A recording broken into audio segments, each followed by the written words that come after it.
Erin, where are you? Answer now! Erin! Oh, hello.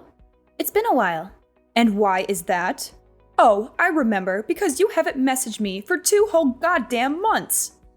Good grief, young lady. Huh? Don't give me huh. I don't need to hear any attitude from you. I see you still got no awareness of the fact that you're a wife of this household. No, but when your mother-in-law kindly goes out of her way to message you, you put whatever you're doing aside and respond immediately. That's one of the rules you live by as my son's wife. If you understand, please be more mindful next time. I am not done speaking yet. Quit your butting in and listen to what your mother-in-law has to say. Oh, firstly, I recently saw a new apartment where you two got together for the first time. The place you went to live after you moved out? Our new apartment? And my God, you haven't been doing the housework at all, have you? The room was filthy. There were clothes scattered all over the floor and tissues left tossed all over the place. You didn't even wash the pots and pans. I've never seen such a sorry state. How could you call that place a home? Are there sweet wrappers and a ready meal? Hamburger boxes flowing out of the garbage all over the floor. Not to mention the mountain of empty beer cans on the table. My little Seth doesn't drink alcohol, so they could only be yours. They were, weren't they? Admit it. No, I have allergies and break out in rashes when I drink alcohol. Be quiet, young lady. I did not give you permission to speak. Oh, sorry. To top it all off, the place was covered in dust. You haven't been vacuuming at all, have you? I only allowed you to continue working after you got married because you said you'd have no problem juggling your work with the housework.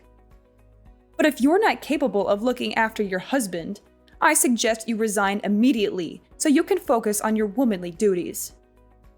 This is why women should stay at home housewives once they are married. Are you finished now? What? You appear to be making a lot of misconceptions, so allow me to correct you. Don't talk back to me, young lady. Me and Seth are already divorced. Yes, I'm aware of that. Huh?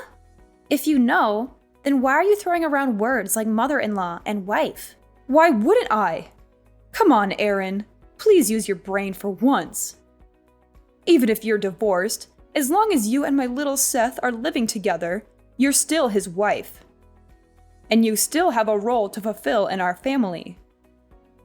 It's your sacred duty and obligation to serve your husband with devotion and loyalty, and to display the proper respect towards me, your mother-in-law. Do you have any idea how little sense what you're saying makes? The fact that we're divorced already makes us strangers now. We stopped being a couple and started leading separate lives the moment the divorce was finalized. Which is why any notion that I have to look after or fulfill my womanly duties towards him are ridiculous, plain and simple.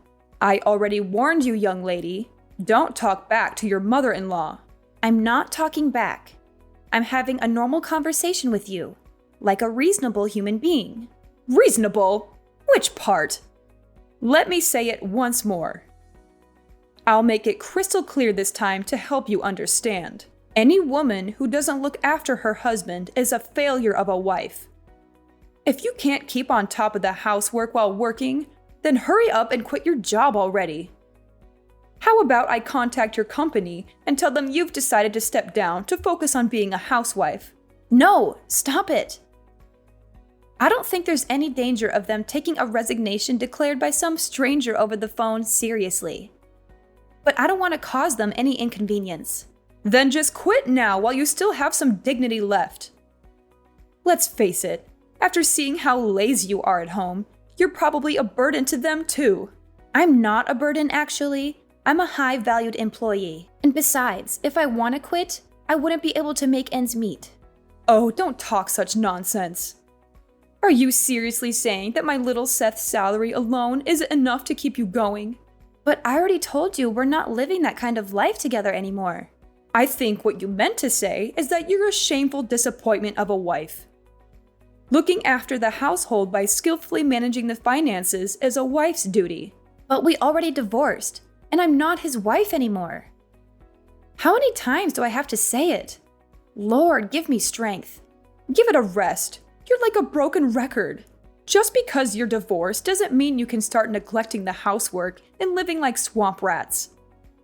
Oh, my poor Seth. In that case, you're wasting your time. I live in a different state now. What? My company offered me a transfer as soon as the divorce went through. So I took them up on it and moved out of the state. Good grief. A wife who goes off on solo business ventures away from her family? I've never heard anything so absurd in my life. Like I told you, I'm not your son's wife anymore. And you're not my family. Quit your job and come back immediately. Huh? That said, I may be firm, but I'm also kind, which is why I'm willing to grant you some leeway. Common sense dictates the resignation procedures usually take about a month. So I'm very kindly willing to give you 30 days to make the necessary arrangements and come back. I'll look after little Seth in the meantime. So hurry up and quit your job and move back here so you can be by our side again. I told you, we're divorced. Quit talking nonsense. Now you're just arguing for argument's sake, young lady. Nonsense? You heard me.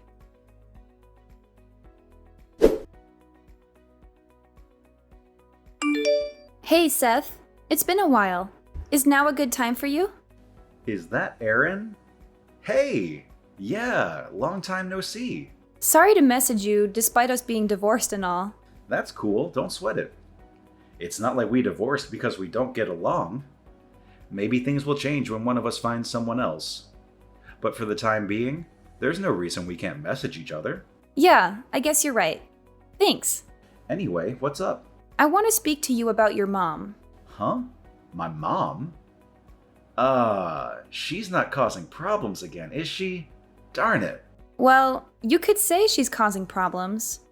It's more that she doesn't listen to a word I say. It's like talking to a brick wall. What happened? Well, to sum it up, even if you are divorced, as long as you two live together, you're Seth's wife. And as long as you're his wife, you need to look after him. If you can't keep on top of the housework while working, then quit your job. That's basically the gist of it. What did you say to her? I told her that me and you are strangers since we divorced. And I keep insisting I'm not your wife anymore. So I have no obligation to do any of that. But she just keeps coming back at me with her favorite. I know you may be divorced, however, yada yada yada.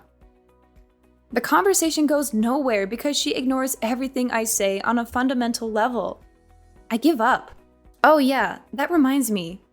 Just like always, she refers to you as her little Seth. It's like you're an 8-year-old kid to her. Oh, I'm sorry. Does this still upset you? Well, about that. As soon as our divorce went through, my dad also moved out. And now my parents are living separately.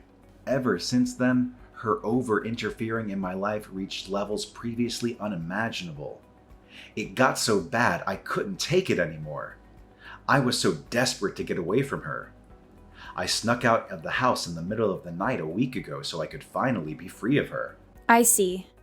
Sounds like it's been tough for you too, Seth. My mom was the reason we divorced in the first place, after all. I felt so guilty about you having to put up with her. I thought at least if we divorced, you'd be able to escape from it all. But even that didn't work, did it? It would seem I underestimated her. I'm fine, really. Don't worry about me. Actually, I got a transfer at the company, and I'm living far away in a different state. Now there's no danger of her following me and causing me problems. In fact, she couldn't possibly. Oh, really? I'm pleased to hear that. More importantly, what about you, Seth? If anything, it sounds like things might be more difficult on your end. Me? Well, you see, your mom insisted she was going to go over and start looking after you. Since I was failing to fulfill my womanly duties towards you with working all the time. Which means she must know your current address? What? But I didn't tell her. Really? Based on the messages yesterday, I kind of got the impression she was already at your apartment. Is there a chance she found your new address somehow and snuck in while you weren't home? No, I really don't think that's possible. You sure? I got a transfer at work the other day too. I'm staying at a company-provided dormitory right now. The rules state that non-employees aren't allowed to enter without permission under any circumstances, even visiting family members. It's a long way from Mom's house. I don't think she can make it this far out, even if she did know my address. I see. Huh. Yeah, it's a mystery. You can say that again. Well, whatever. It's not like she can actually do anything to me. You don't mind? I have absolutely no intention of going back to the family home. I don't even read her messages these days. To be honest, I was thinking of blocking her soon. She can do what she likes. It's not my problem anymore. After everything that went down, for the sake of my mental health, I resolved never to tolerate her shenanigans ever again. I see. It's probably for the best for you to block her too, Aaron.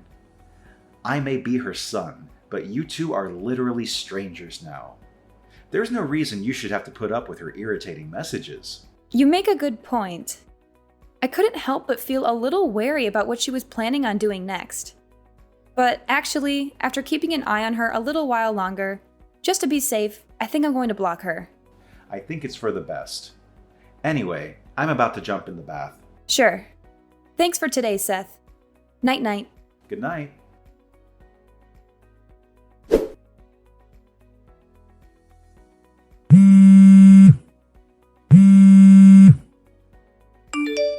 Aaron, answer!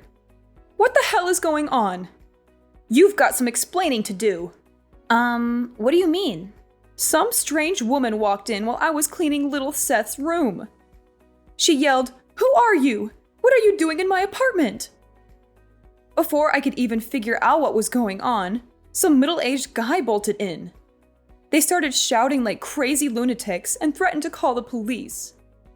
They were saying such awful things to me, Aaron. It was horrible. I was so startled I ran to the bathroom and locked myself in. What's going on? Explain. Oh no, you didn't. Goodness me. There's no way. You didn't, by chance, enter a complete stranger's house, did you? Huh? Where are you right now? In the apartment in Rainbow Town. What? Oh my god. That's not the room in the tower block called Comfort Heights, is it? Tell me it isn't. Yes, it is. What of it? Room 202. I came to clean this filthy mess of a room for my little Seth.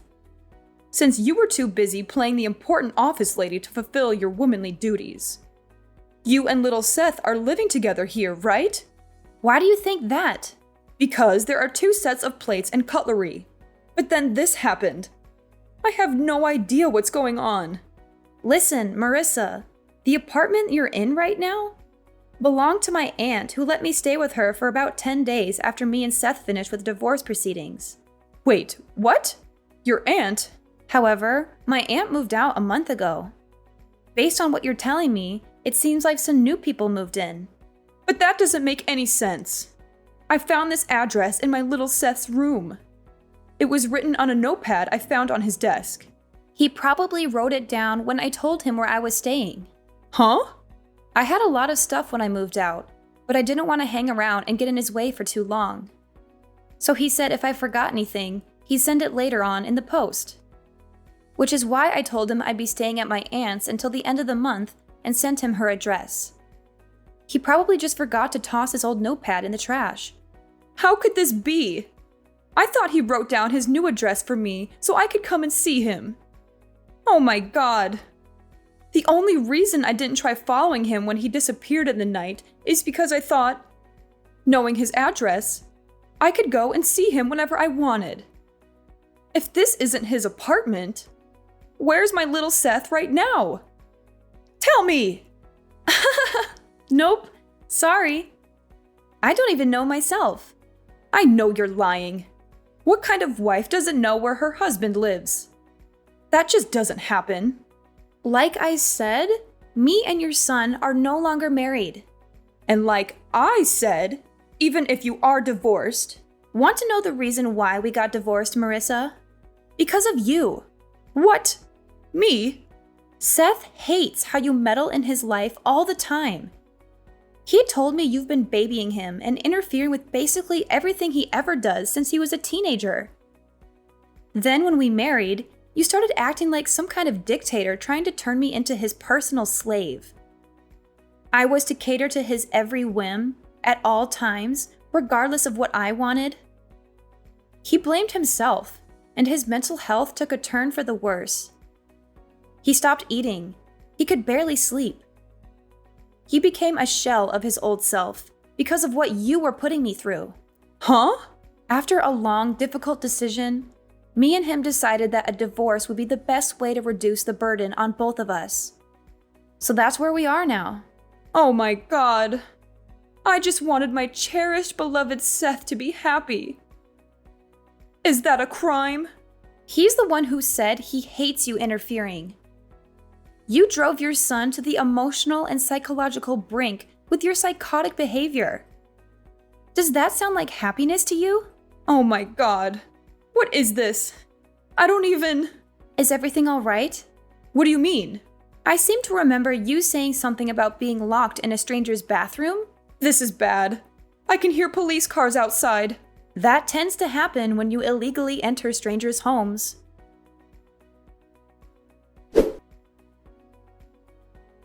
Firstly, as for how my ex-mother-in-law managed to get into a stranger's apartment, it turned out the couple who were living there forgot to lock the door when they both went out for work, so she was able to creep in unnoticed.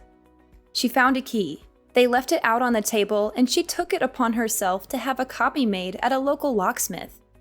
She returned to the empty apartment for several consecutive days while its inhabitants worked, where she continued diligently looking after her son. Eventually, she ran into the poor, unsuspecting couple one day as they came back from work. Naturally, she calls the police a major nuisance when they were swiftly dispatched to deal with a strange woman hiding in their bathroom. The incident ultimately ended up being the straw that broke the camel's back when my ex-father-in-law, from whom she had been living separately, finally divorced her. Apparently, she broke down into tears, screaming, wanting to be alone, not even knowing where her little beloved Seth had moved away to. Her own parents were no longer around, and she didn't have a soul in the world to rely on. Thus began her life alone. Now I'm living happily in an apartment my company provided for me when I transferred. I did get one last message before I blocked her, bemoaning how she cries herself to sleep every night because of me.